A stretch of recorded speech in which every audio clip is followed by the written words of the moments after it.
I never thought a pair of orthopedic boots would land me in the middle of a legal nightmare.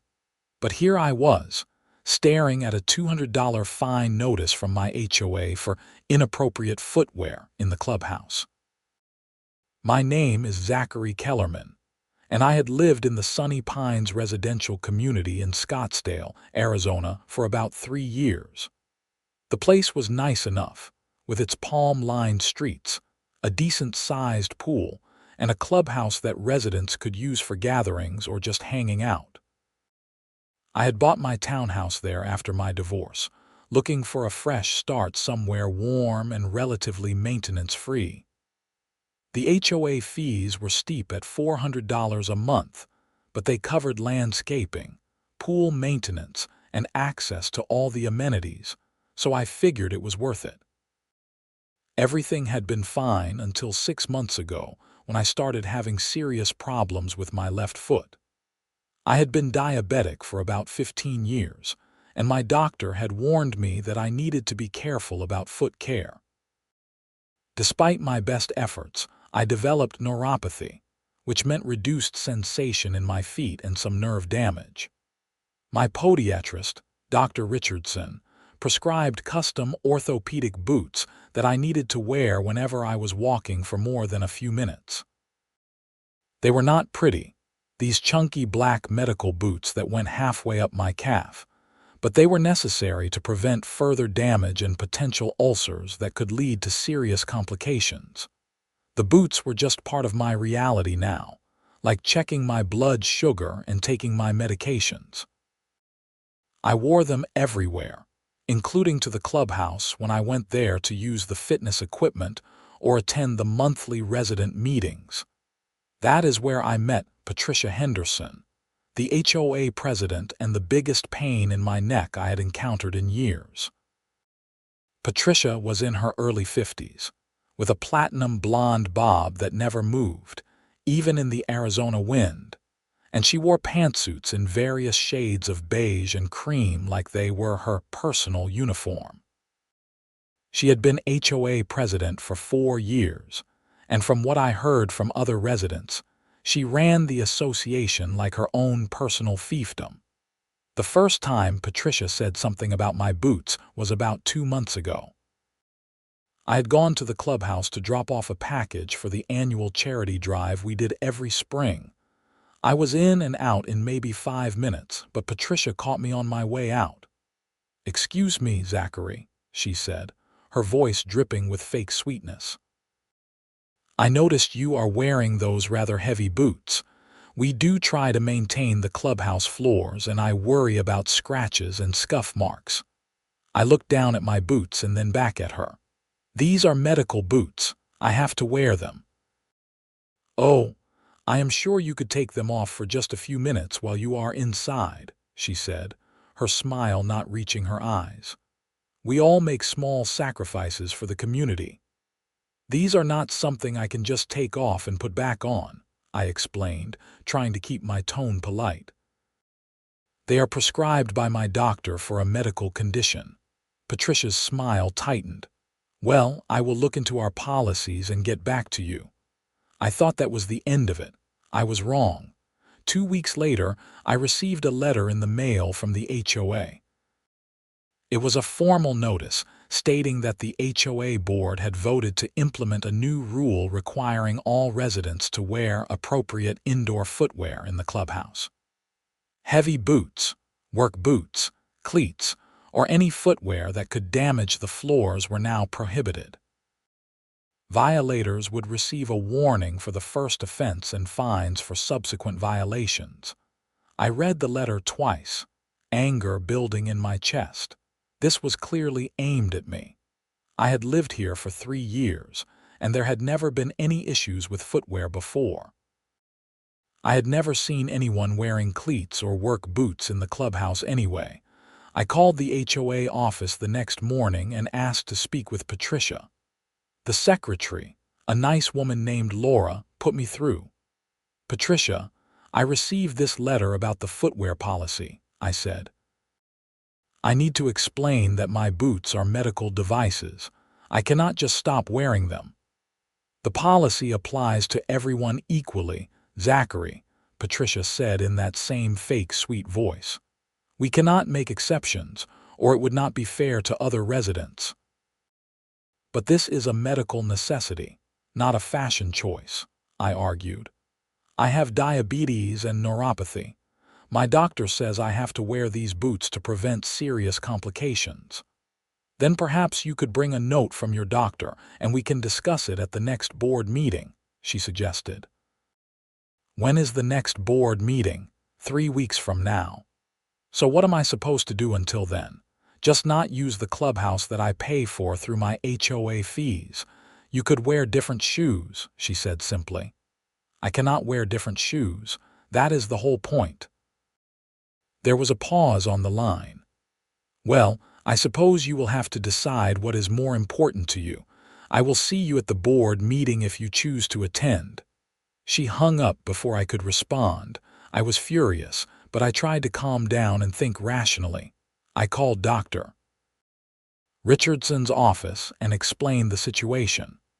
His nurse said she would prepare a letter for me documenting my medical condition and the necessity of the orthopedic boots.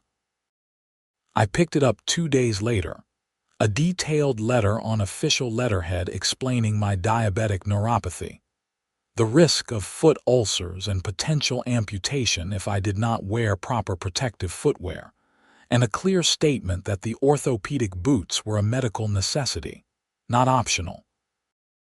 Armed with this letter, I felt more confident. Surely once the HOA board saw official medical documentation, they would realize this policy could not apply to me. The board meeting was held on a Tuesday evening in the clubhouse. About 20 residents attended, which was more than usual. Apparently, word had gotten around about the footwear controversy, and people were curious. I wore my boots, of course, and carried Dr. Richardson's letter in a folder. Patricia sat at the head of a long table with 4 other board members, 2 women and 2 men, all middle-aged, all looking vaguely uncomfortable. Patricia called the meeting to order and went through the usual business, discussing budget items, upcoming maintenance projects, and complaints about people not picking up after their dogs. Finally, she got to new business. We have received a request from Zachary Kellerman to discuss the new footwear policy in the clubhouse. Zachary, would you like to address the board? I stood up, trying to keep my voice steady. Thank you. As some of you know, I wear orthopedic boots prescribed by my doctor for a medical condition. I have diabetic neuropathy, which means I have reduced sensation and nerve damage in my feet. Without these boots, I am at serious risk for foot ulcers, infections, and potentially amputation. I brought a letter from my podiatrist explaining all of this. I walked up to the table and handed the folder to Patricia. She opened it and scanned the letter, her expression not changing. She passed it to the other board members. This is all very unfortunate, Zachary, Patricia said after a moment. But as I explained on the phone, we cannot make exceptions to our policies. It would not be fair to other residents who might also want exceptions for various reasons. This is not about fairness, I said, my frustration rising. This is about medical necessity. I am not asking for special treatment. I am asking you to recognize that your policy discriminates against people with disabilities. One of the other board members, a man named Tom something, spoke up. Could you wear shoe covers over the boots? We could provide those. Shoe covers would not change anything, I said. The boots themselves are not damaging your floors. I have been wearing them in here for months without any issues. Actually, Patricia interjected, we have noticed some scuff marks on the floor near the fitness equipment where you typically exercise. Refinishing the floors is expensive, and we need to be proactive about preventing damage. You cannot prove those marks came from my boots, I countered. And even if they did, which I doubt, Normal wear and tear on clubhouse floors is exactly what our HOA fees are supposed to cover. Patricia's pleasant facade was starting to crack. Mr. Kellerman, the board has made its decision.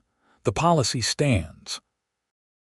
If you choose to continue wearing those boots in the clubhouse, you will be fined according to our enforcement procedures. This is not personal. It is simply about maintaining our community standards. Community standards, I repeated, shaking my head. You mean discriminating against disabled residents? That is not what we are doing, Patricia snapped, her composure slipping. We are enforcing reasonable rules that apply to everyone.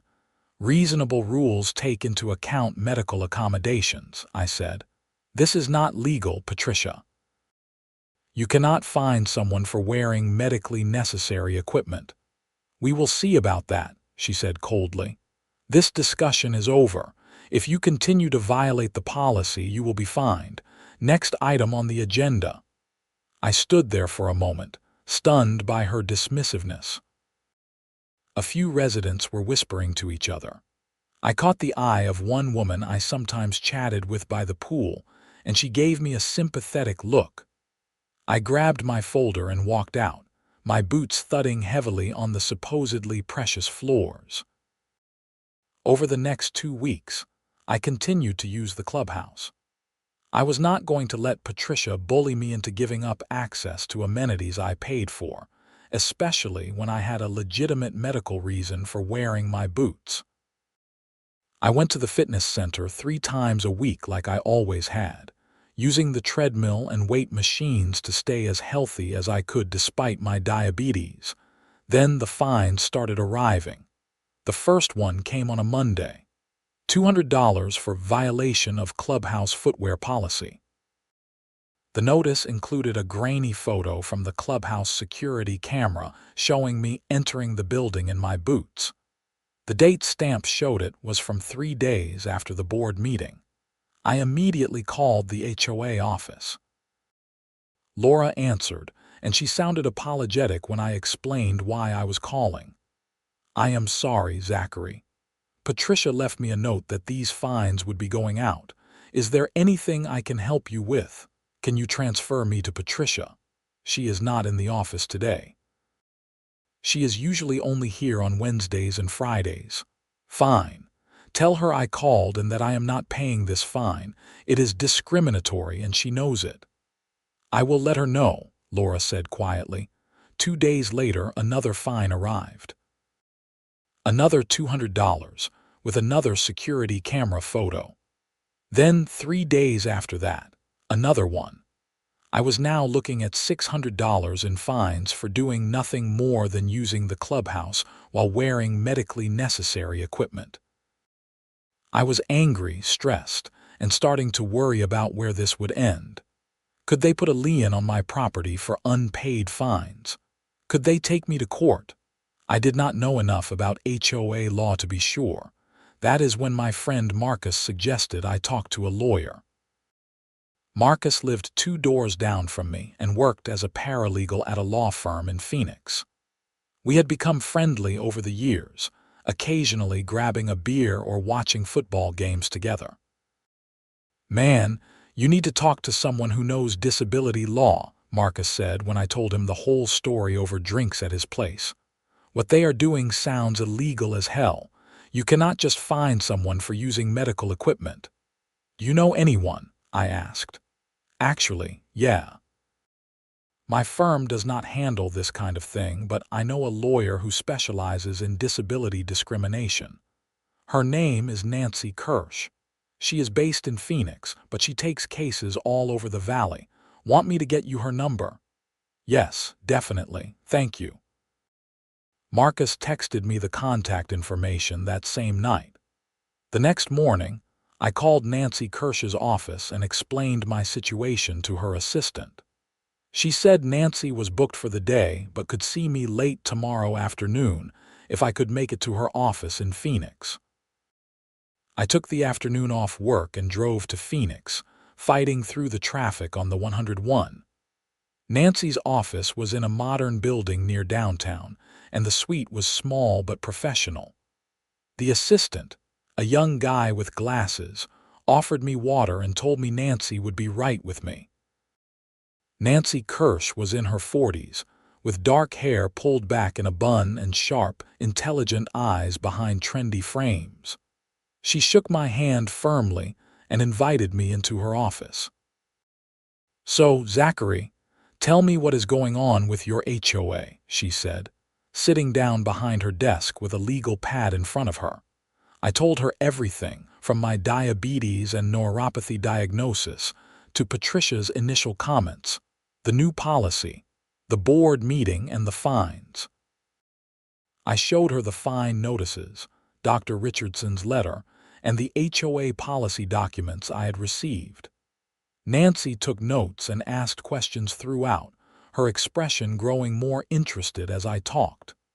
"This is pretty clear-cut discrimination under the Fair Housing Act," Nancy said when I finished. "The FHA requires HOAs to make reasonable accommodations for residents with disabilities. Allowing you to wear medically necessary orthopedic boots is absolutely a reasonable accommodation. What they are doing is illegal." Relief flooded through me. So I am not crazy. This is actually discrimination. "It absolutely is," Nancy confirmed. "The fact that they implemented this policy seemingly in response to your medical boots makes it even more egregious, and now they are fining you for it, which is retaliation. This is a textbook case. What can we do about it?" I asked. "Several things. First, I will send them a letter on your behalf explaining that their actions violate the Fair Housing Act and demanding that they rescind the policy as it applies to you, refund the fines, and confirm in writing that you will not be penalized for wearing your medical boots. If they refuse, which they might, we can file a complaint with HUD, that is the Department of Housing and Urban Development, and potentially file a lawsuit in federal court. How long does all that take? It depends. The letter might scare them into backing down if they are smart. The complaint with HUD can take months.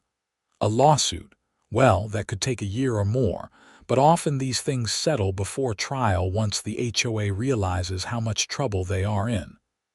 What are the chances they just back down from the letter?" Nancy leaned back in her chair, considering. "Hard to say. Some HOAs are reasonable once they get a lawyer's letter and realize the legal jeopardy they are in. Others are stubborn and have to learn the hard way. From what you have told me about this Patricia person, she sounds like she might be the stubborn type." "Yeah, she does not seem like someone who backs down easily." "Well, that is her mistake.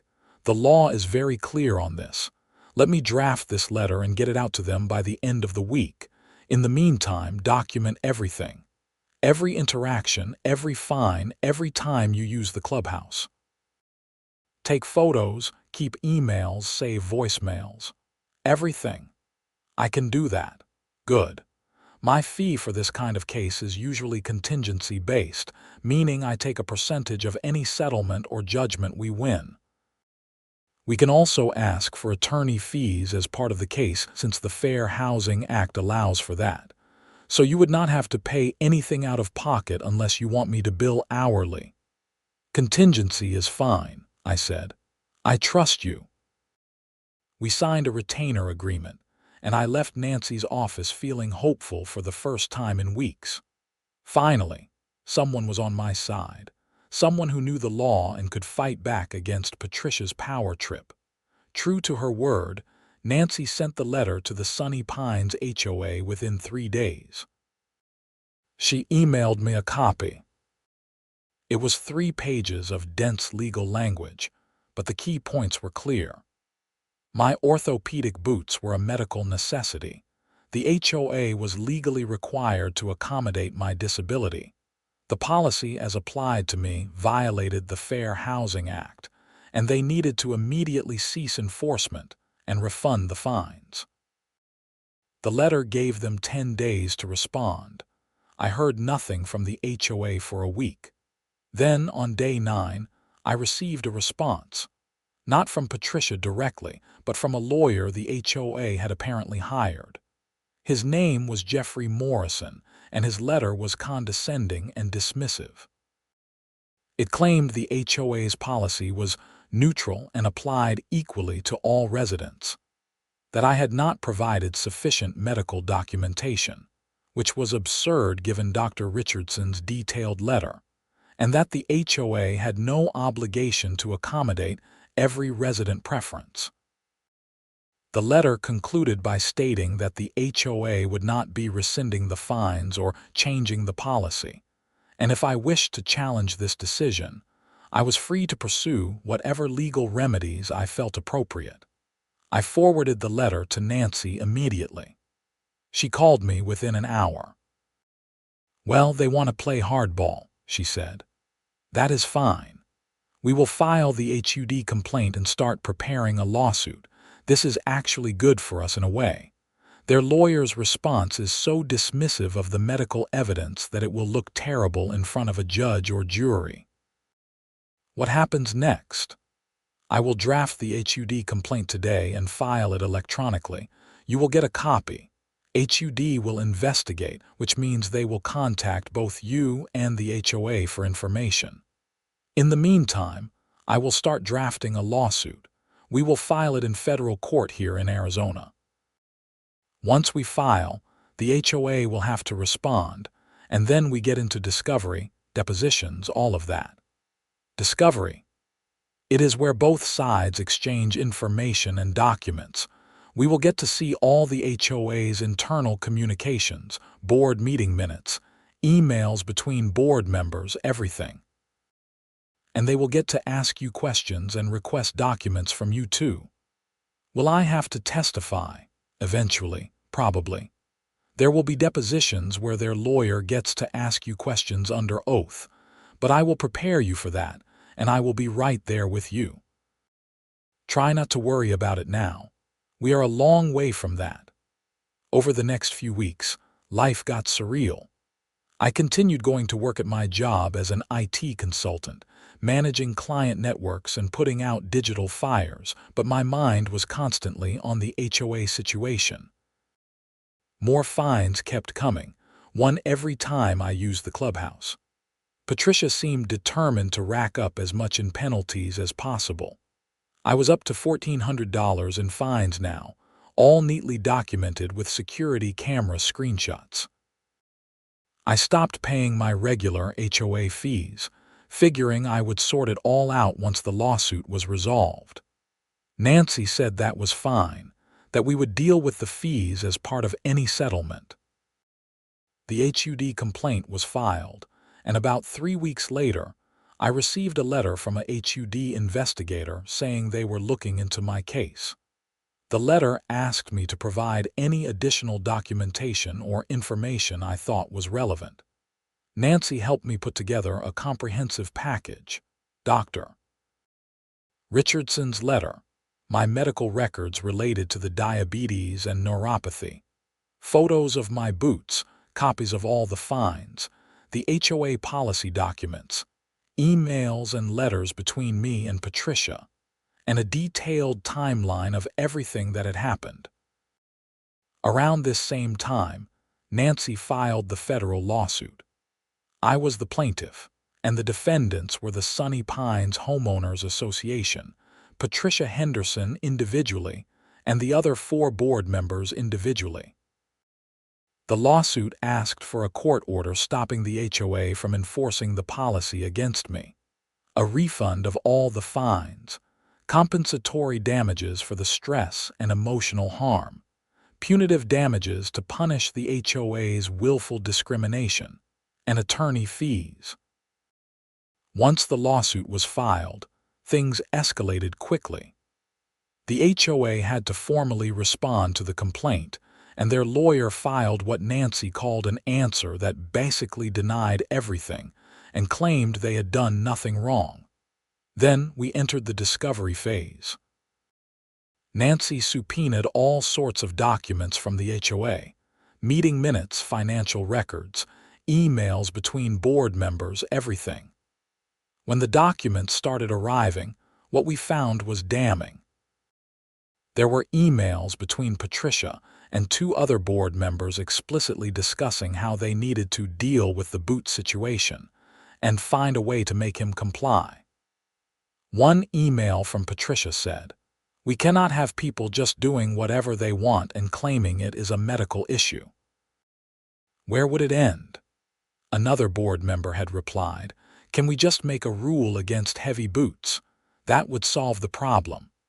There were no emails discussing any actual damage to the clubhouse floors or any other legitimate reason for the policy. It was clear that the entire policy had been created specifically to target me. Nancy was thrilled when she saw these emails. "This is exactly what we need," she said during one of our meetings. "They made a policy specifically to discriminate against you, and they put it in writing. Their lawyer is going to have a nightmare trying to defend this." "You think they will settle?" I asked. "Oh, I am sure they will try to settle eventually. The question is when and for how much. Let's keep pushing. We have depositions coming up, and I want to get Patricia and the other board members on the record." The depositions were scheduled for about 4 months after the lawsuit was filed. Nancy explained that a deposition was like testimony under oath, but it happened in a conference room with just the lawyers, a court reporter, and the person being questioned. The testimony could be used at trial, so people had to tell the truth just like they would on the witness stand. My deposition was first. It was held in Nancy's office, and the HOA's lawyer, Jeffrey Morrison, was there with an associate. The court reporter set up her little machine and I was sworn in. Morrison asked me questions for about 3 hours. Most of it was straightforward. When did I move to Sunny Pines? When was I diagnosed with diabetes? When did I start having neuropathy? What did my doctor say? When did I start wearing the boots? What interactions did I have with Patricia and the board? Nancy had prepped me well, so I stayed calm and answered everything honestly and directly. Morrison tried a few times to trip me up or make it seem like the boots were not really necessary, but Nancy objected when his questions got out of line, and I stuck to the facts. By the end, I felt like it had gone well. "You did great," Nancy said after Morrison and his associate left. "You were clear, consistent, and credible. Now let's see how their side does." Patricia's deposition was a week later. Nancy invited me to attend and I jumped at the chance. I wanted to see Patricia squirm under questioning. The deposition was held at Morrison's law office in Scottsdale, a fancy suite with a view of Camelback Mountain. Patricia showed up in one of her beige pantsuits, her blonde bob as perfect as ever. She looked confident, almost bored as she was sworn in. Nancy started with basic background questions, establishing Patricia's role as HOA president, how long she had been on the board, what her responsibilities were. Patricia answered smoothly, clearly comfortable. Then Nancy started asking about the footwear policy. "When did the board first discuss implementing a policy about footwear in the clubhouse?" Nancy asked. "I do not recall the exact date," Patricia said. "It was something we discussed as part of our regular facility maintenance concerns." "Was it before or after Mr. Kellerman started wearing orthopedic boots to the clubhouse?" Patricia hesitated. "I am not sure." Nancy slid a document across the table. "This is a copy of the board meeting minutes from January of this year. Do you see any discussion of a footwear policy?" Patricia scanned the document. "No." "How about February?" Nancy provided another document. "No." "March?" "No." "So the first time the board discussed a footwear policy was in April, correct? And Mr. Kellerman started wearing his orthopedic boots in March, is that right?" "I suppose so," Patricia said, her confidence wavering slightly. Nancy pulled out the emails we had gotten in discovery.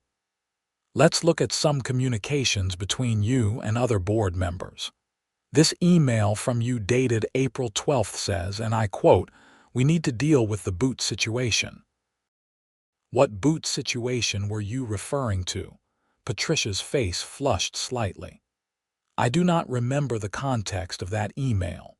You do not remember writing it. I remember writing it, but I do not remember what specific situation I was referring to.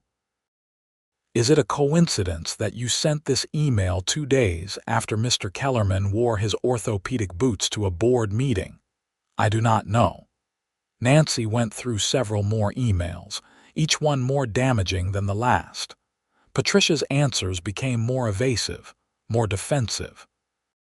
She claimed not to remember things, or said she was referring to something other than my boots, but it was obvious to everyone in the room that she was lying.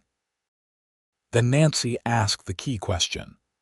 Did you know that Mr. Kellerman's orthopedic boots were medically necessary when you started fining him for wearing them? Patricia paused, clearly calculating her answer. He claimed they were medically necessary. Did he provide you with a letter from his doctor stating they were medically necessary? Yes. And did you have any reason to doubt the veracity of that letter or the doctor's medical opinion? I am not a doctor. I cannot evaluate medical claims, but you chose to fine him anyway. The policy applies to everyone equally. We cannot make exceptions, even for medical reasons. We have to be consistent. Nancy leaned forward slightly. Miss Henderson, are you aware of the Fair Housing Act's requirement that homeowners associations make reasonable accommodations for residents with disabilities? Morrison interjected. You do not have to answer that. It calls for a legal conclusion. I will rephrase, Nancy said smoothly. Did you consult with a lawyer about whether you were legally required to accommodate Mr. Kellerman's medical needs before you started fining him? Patricia glanced at Morrison, who nodded slightly. I spoke with our attorney. And what did your attorney advise you? I do not recall the specific advice. Did your attorney tell you it was legal to fine someone for wearing medically necessary orthopedic boots? Objection, Morrison said. Attorney-client privilege. I will withdraw the question, Nancy said. Let me ask this instead. After you received the letter from my office explaining that your actions violated the Fair Housing Act, why did you continue to fine Mr. Kellerman? Our attorney advised us that our policy was legal. So you relied on your attorney's advice? Yes. But you understand now that the policy as applied to Mr. Kellerman was discriminatory. Objection, Morrison said again. Calls for a legal conclusion and is argumentative. I am just trying to understand Miss Henderson's current understanding, Nancy said. Miss Henderson, do you have any regrets about how this situation was handled? Patricia's expression hardened. I was doing my job as HOA president. I was enforcing our community rules to protect property values and maintain standards. If Mr. Kellerman feels discriminated against, that was not my intention. But you do not regret fining him. I regret that it escalated to this point. That is not quite the same thing, is it? Morrison stood up. I think we are done here. My client has answered your questions. Nancy smiled. Actually, I have a few more, but we can take a break if Miss Henderson needs one. The deposition continued for another hour. By the end, Patricia looked exhausted and irritated. Nancy had thoroughly documented that the policy was created specifically in response to my boots, that Patricia knew they were medically necessary, and that she continued enforcing the policy even after being told it was illegal. The other board members' depositions were less dramatic. Most of them admitted they had just gone along with whatever Patricia wanted, not really thinking about the legal implications. A couple of them seemed genuinely regretful, saying they had not realized it was a disability issue and would have voted differently if they had understood. After all the depositions were done, Nancy called me with an update.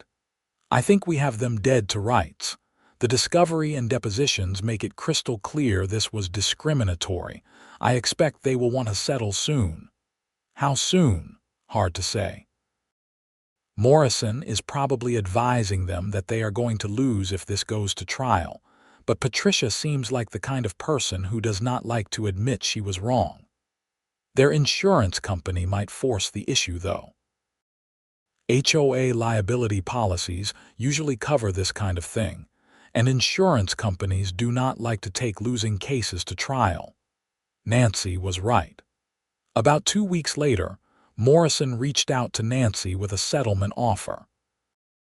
They would pay me $10,000, refund all the fines, and agree to stop enforcing the footwear policy against me. Nancy called me to discuss it. "It is not a bad offer, but I think we can do better. We have a really strong case, and if we go to trial, a jury might award significant punitive damages. Plus, $10,000 does not really punish the HOA enough to make sure this does not happen to someone else. What do you think we should counter with?"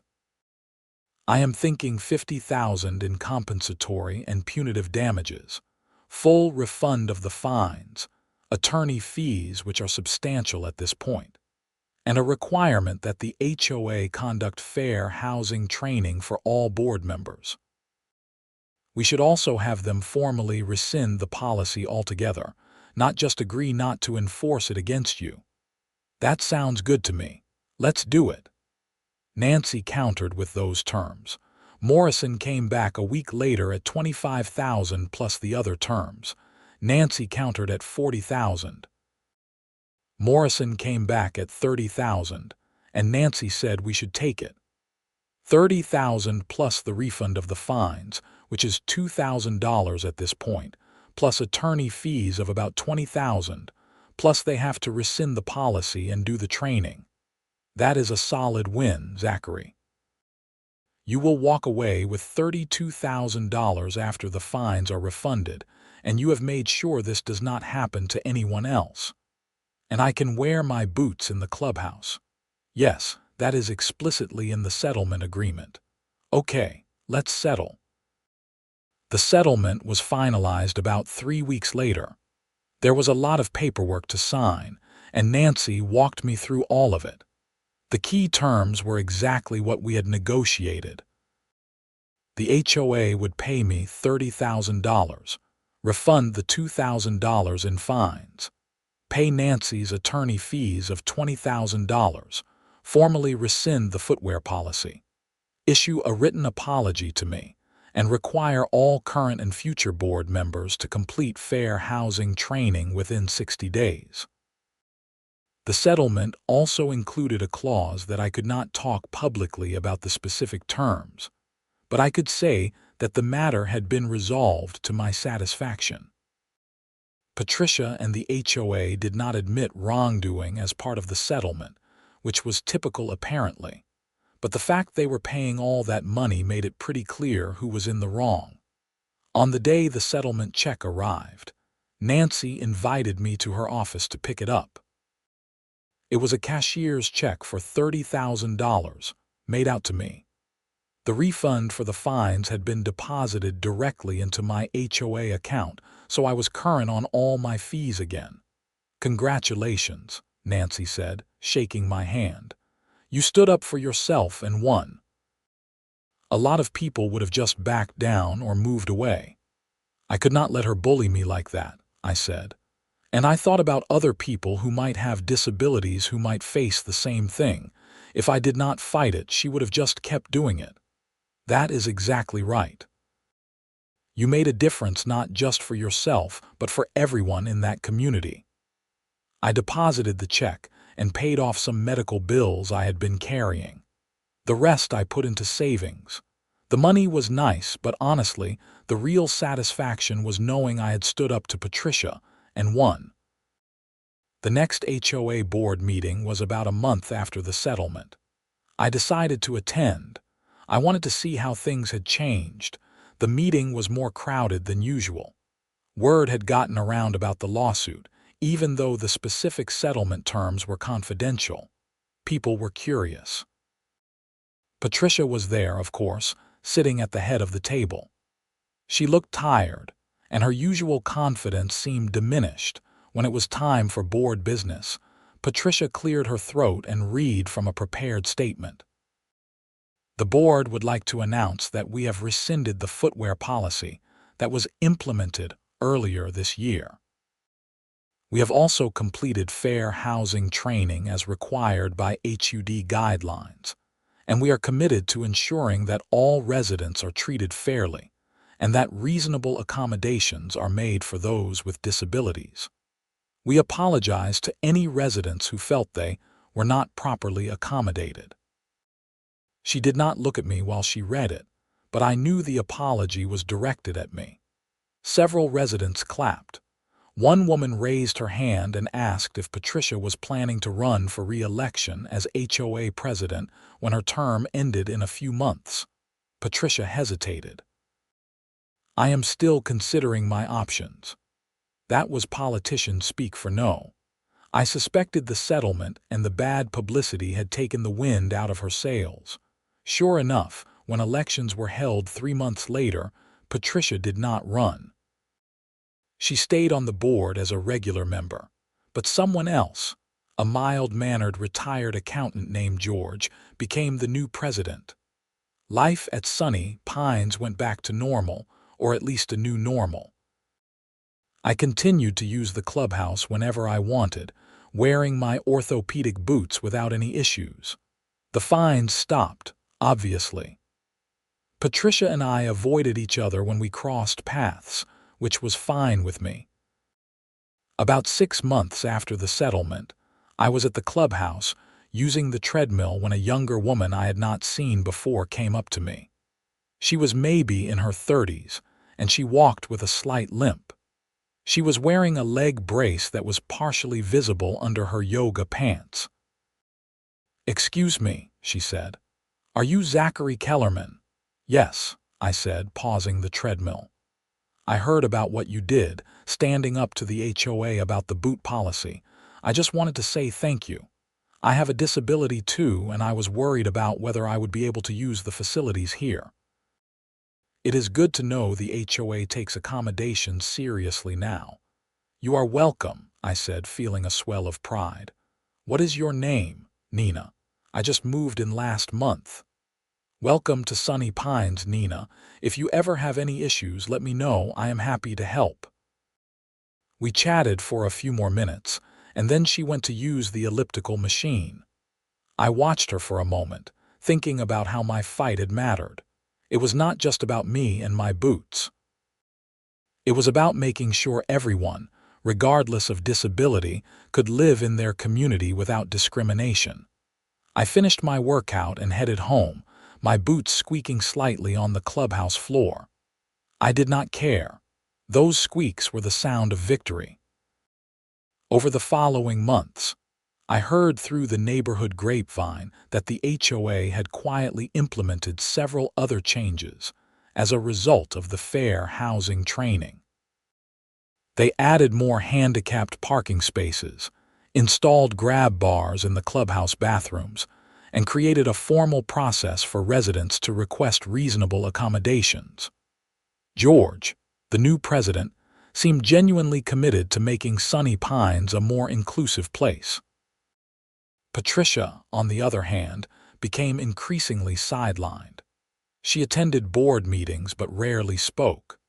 At one meeting I attended, she tried to propose a new rule about holiday decorations, but the other board members quickly shot it down, saying they did not want any more unnecessary rules.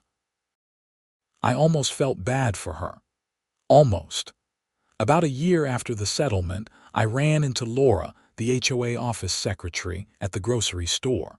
We chatted for a bit, and she mentioned that Patricia had decided not to run for re-election to the board at all. Her term would be up in a few months and she was stepping away. "I think the whole lawsuit thing really affected her," Laura said quietly. "She used to be so confident and in control, but after everything that happened, she just seemed defeated. Plus, A lot of residents were not happy with her. There was talk of trying to recall her from the board, but she is leaving anyway, so it does not matter now. How do you feel about it? I asked. Laura shrugged. Honestly, I think it will be better for everyone. Patricia meant well, I think, but she was too rigid. She could not see that sometimes rules need to have flexibility, especially for things like medical issues. The new board is a lot more reasonable. I agreed with her. The new board, under George's leadership, had struck a good balance between maintaining community standards and being flexible when needed. The neighborhood felt less tense, less like we were all walking on eggshells worried about violating some obscure rule. My health, meanwhile, was stable. The orthopedic boots had done their job, preventing the foot ulcers and complications that could have led to serious problems. I continued to see Dr. Richardson every few months for checkups, and he was pleased with my progress. My diabetes was well controlled, and the neuropathy had not gotten worse. I also stayed in touch with Nancy Kirsch. She had become something of a friend through the whole process. We occasionally met for coffee, and she updated me on other cases she was working on. Apparently, my case had led to several other clients reaching out to her with similar HOA discrimination issues. She said there was a whole pattern of HOAs overstepping and discriminating against people with disabilities, and she was building a practice around fighting it. You were my test case, in a way, she told me over coffee one afternoon. I had handled a few disability cases before, but never one against an HOA. Your case showed me that there is a real need for this kind of advocacy. A lot of people do not know their rights, or they are too intimidated to fight back. I am glad I could help, I said, and I am glad I had you on my side. It was a good partnership, she agreed. You were willing to stand up and fight, and I had the legal tools to make it happen. That is what it takes. As the second anniversary of my lawsuit approached, I reflected on how much had changed. I was still living in the same townhouse at Sunny Pines, still dealing with diabetes and neuropathy, still wearing my orthopedic boots everywhere I went. But the stress and anger of fighting with the HOA was gone. I had won my right to live without discrimination, and in doing so, I had made things better for others too. One evening, I was sitting on my back patio, enjoying the Arizona sunset and sipping a sugar-free iced tea when my phone rang. It was Marcus, my neighbor and friend who had connected me with Nancy in the first place. "Hey man, you busy?" he asked, just relaxing. "What is up? A few of us are getting together at my place for a barbecue on Saturday. You should come. I am inviting Nina and her husband too. You know, the woman with the leg brace who you met at the clubhouse." "Sure, I will be there. What should I bring? Just yourself." "Oh, and maybe some of those cookies you made for the block party last year. Those were amazing," I laughed. "I can do that." Saturday came, and I headed over to Marcus's place with a plate of homemade chocolate chip cookies. The backyard was filled with neighbors, music playing from a speaker, kids running around, and the smell of burgers on the grill. It felt like a real community, the kind of place I had hoped Sunny Pines would be when I first moved in. Nina was there with her husband, a friendly guy named Alex. We talked for a while about how she was settling in, and she mentioned that she had joined the HOA's Community Events Committee. "I figured I should get involved and help make sure the community stays welcoming," she said. "After hearing about your experience, I wanted to do my part." "That is great," I said. "We need more people like you on those committees." As the evening went on, I found myself surrounded by neighbors who I had gotten to know over the past few years. We talked and laughed, shared stories and food, and it struck me how much this fight had mattered not just legally, but personally. I had stood up for myself, and in doing so, I had helped create a community where people felt like they belonged, regardless of their challenges. Marcus clinked his beer bottle against my iced tea glass. "Cheers to you, man. You made this place better for all of us." "Cheers," I said, feeling genuinely happy. The lawsuit was over, the settlement was done, and Patricia was gone from power. But the impact of what had happened continued. The HOA board was more thoughtful and inclusive. Residents felt more empowered to speak up. And I had learned that sometimes fighting back against injustice was not just the right thing to do, but it was possible to win. Months continued to pass, and life went on in the way it does. I kept working, managing IT systems and helping clients solve their technology problems. My diabetes remained stable, my feet stayed healthy thanks to the boots, and I stayed active, using the Clubhouse gym several times a week without any issues. The community itself seemed to thrive under the new board leadership. George proved to be an effective and fair president, focused on actual issues like maintaining the pool and landscaping rather than creating unnecessary rules. The board approved a new playground for families with young children, repaved some of the streets that had been in rough shape, and even organized a community garden where residents could rent small plots to grow vegetables and flowers. I ran into Patricia only occasionally, and our interactions were brief and polite. She had aged visibly over the past couple of years, and the fire that used to burn in her eyes when she talked about rules and standards was gone. She seemed smaller somehow, diminished. I did not take any pleasure in it. I had never wanted to destroy her, just to stop her from discriminating against me. One afternoon, almost 2.5 years after the settlement, I was checking my mail when I saw Patricia struggling to carry a large box from her car to her front door. Without thinking, I walked over. "You need help with that?" I asked. She looked surprised to see me, then glanced at the box. "I can manage. It looks heavy. Let me give you a hand." She hesitated, then nodded. "Thank you." I picked up the box, which was indeed heavy, and carried it to her front door. She unlocked it, and I set the box down inside her entryway. "Thank you, Zachary," she said quietly. "No problem." There was an awkward pause. Then Patricia said, "I owe you an apology." A real one, not the corporate statement the board made me read. I was surprised. "Okay. I was wrong about the boots," she continued, her voice soft. "I knew they were medical, but I convinced myself that rules were more important than individual needs. I thought if I made an exception for you, everyone would want exceptions and the whole community would fall apart. But that was not true.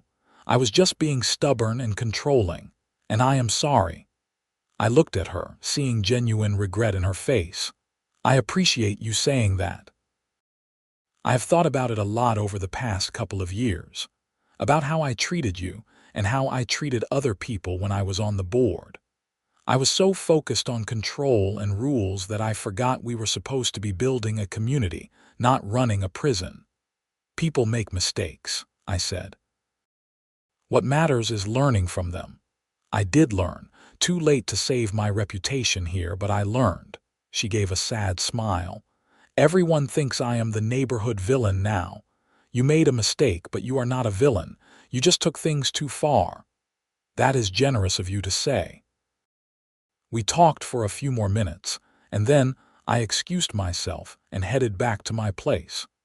The conversation left me feeling oddly peaceful.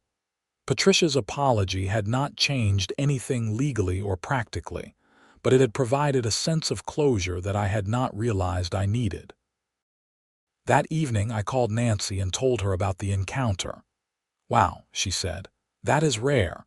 Most people in her position never admit they were wrong, even years later. Maybe she really did learn something." "I think she did," I said. "She seemed genuinely regretful."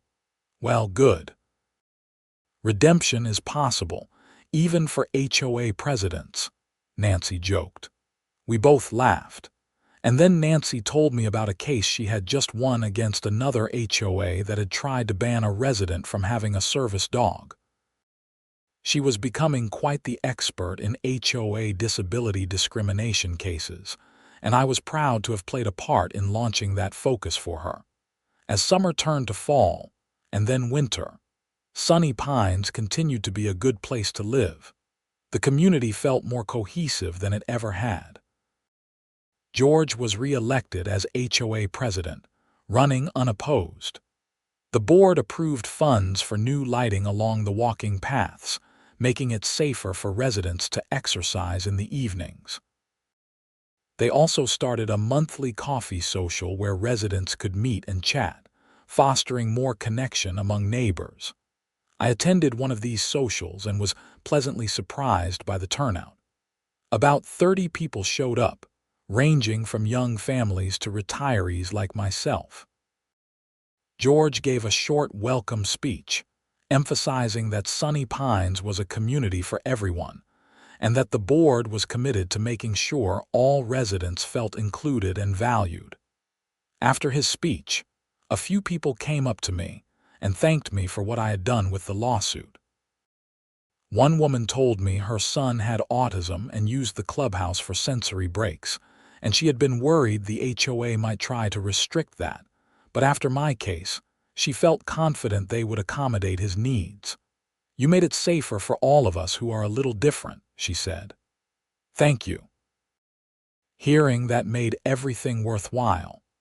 The stress, the legal fees that thankfully were covered, the time and energy, all of it had been worth it to create a more inclusive community. As the 3rd anniversary of the settlement approached, I decided to do something to mark the occasion. I organized a small informational session at the clubhouse about disability rights and fair housing laws.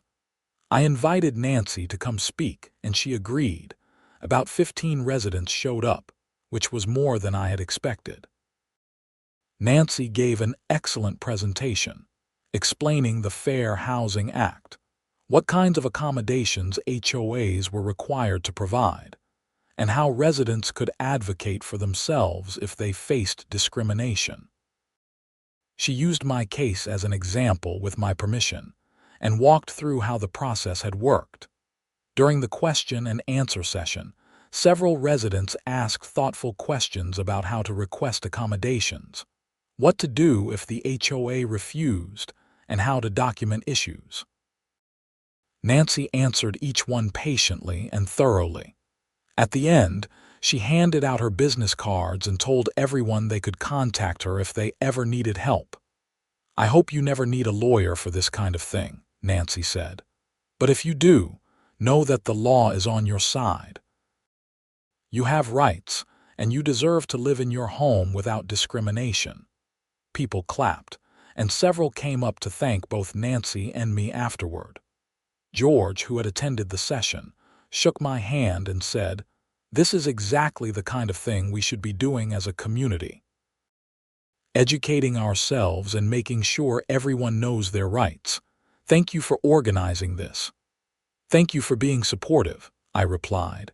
As I walked home that evening, my boots crunching on the gravel path, I felt a deep sense of satisfaction. I had fought for my rights and won. I had helped make my community better. And I had discovered that standing up to injustice, while difficult and stressful, was absolutely possible.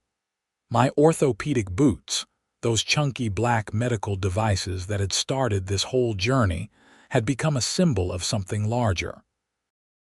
They represented the right to live without discrimination, the importance of standing up for yourself, and the power of community. Every time I put them on, I remembered the fight and the victory, and I walked a little taller. Life was not perfect. I still had diabetes, still had to manage my health carefully, still dealt with the challenges that came with a chronic condition.